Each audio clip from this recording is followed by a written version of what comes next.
नमस्कार, आदाब। बातें मुलाकातें में आपका स्वागत है। मैं हूं आपका होस्ट मोहम्मद अफजल खान। आज हम जिस बुक का रिव्यू करेंगे वो बुक एक ऑटोबायोग्राफी है और भारत में मुगल एम्पायर के फाउंडर यानी बाबर, ज़हीरुद्दीन मोहम्मद बाबर की बुक है, जो कि उनकी ऑटोबायोग्राफी है, जिसे जिसे तुज़्क़-ए बाबरी के नाम से जाना जाता है। बाबर, जैसा कि आप जानते हैं कि 1483 में पैदा हुआ और 1530 में उसकी हिंदुस्तान में मृत्यु हो गई। यानी टोटल 47 ईयर्स उसने वो जिंदा रहा और उसके बाद उसकी मौत हो गई। 1526 में भारत में आया था और 1530 में उसकी मौत हो गई। उसके बाद उसका बेटा हुमायूं गद्दी पे बैठा। बाबर की जो बुक है बाबरनामा, ये जो है आप देख रहे हैं, बाबरनामा ज़हीरुद्दीन मोहम्मद बाबर की ऑटोबायोग्राफी है। और बाबर चाहे जितना भी बिजी रहे या जंग करता रहे, लेकिन रात में वो जरूर अपनी डायरी लिखता था। और ये बाबर जो था ये तुर्की लैंग्वेज में लिखता था, ये तुर्की भाषा में लिखता था, क्योंकि उसकी जुबान जो थी तुर्की थी। इसे सबसे पहले हुमायूं ने फारसी में अनुवाद कराया, जिसको करने वाले थे पंजान खान। लेकिन सबसे अच्छा जो अनुवाद कराया अकबर बादशाह ने अब्दुल रहीम खानकाना से कहकर इसका फारसी में अनुवाद किया।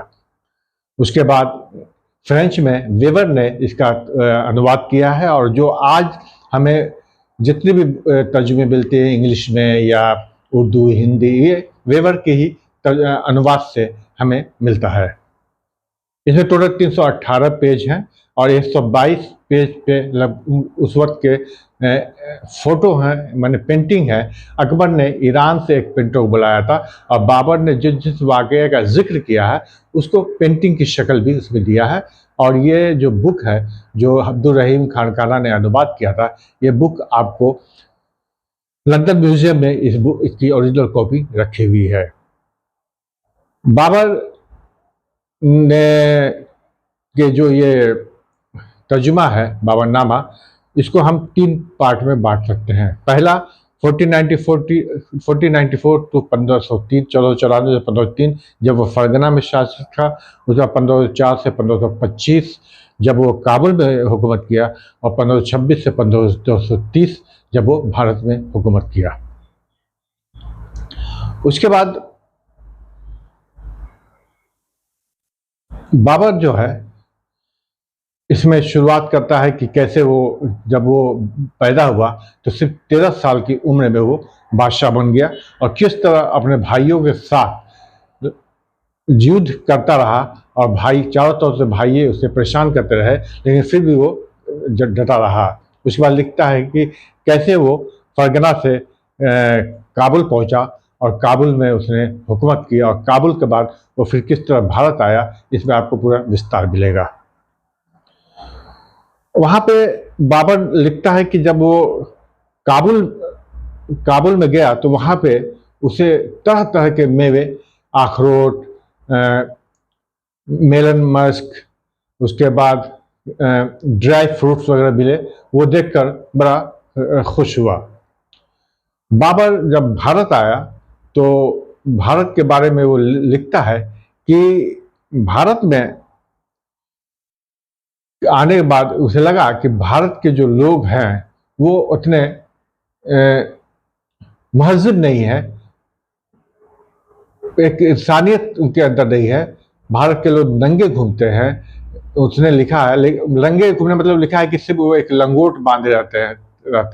उसने लिखा है कि भारत में ना अच्छी नस्ल के घोड़े हैं, ना अच्छी नस्ल के कुत्ते हैं, भारत में ना अच्छे होटल हैं, ना यहाँ के लोग अच्छा खाना खाते हैं। इसने ये सभी बातें लिखी है।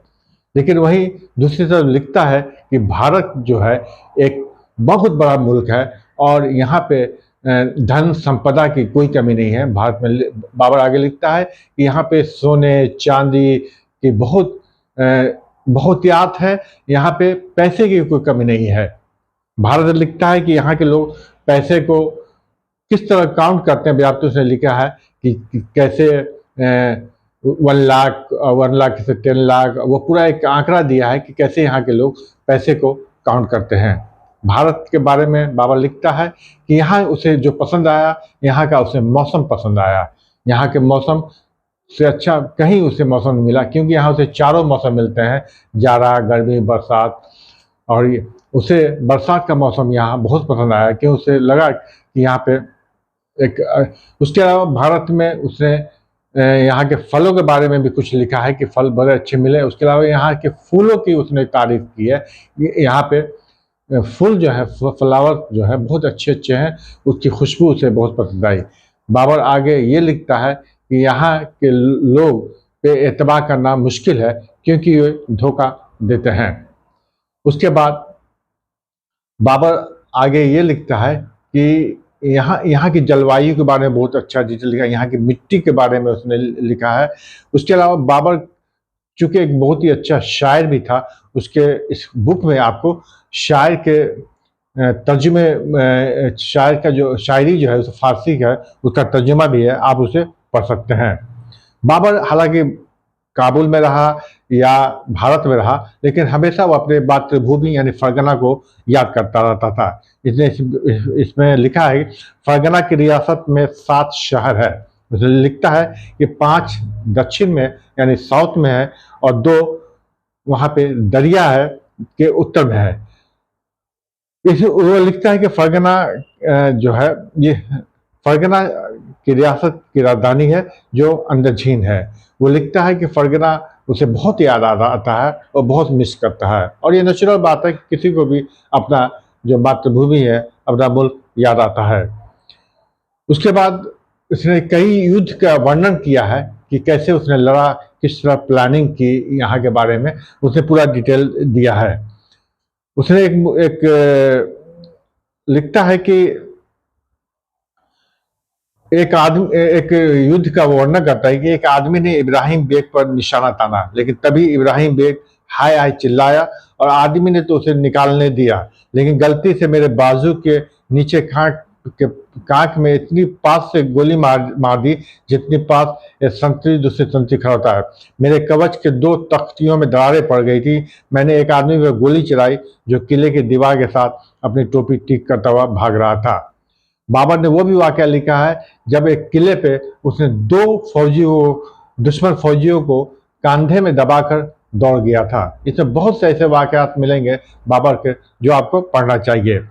1508 से लेकर 1519 के बीच का वाकया बाबर इसमें कुछ नहीं लिखता है। बाबर 47 ईयर तक हुकूमत किया, लेकिन किताब में सिर्फ 18 से 20 साल के वाकये का जिक्र मिलता है। लेकिन इसके बारे में कहा जाता है कि तुज़्के बाबरी एक वाकई लिटरेरी ऑटोबायोग्राफी है, साहित्यिक है, जो कि पढ़ना चाहिए और देखना चाहिए कि इसमें बाबर ने कितने ही साहित्यिक अंदाज में जो भी बातें लिखी है वो बाबरनामे मिलता है। तो आप ज़रूर इस बाबरनामा को आप पढ़ें।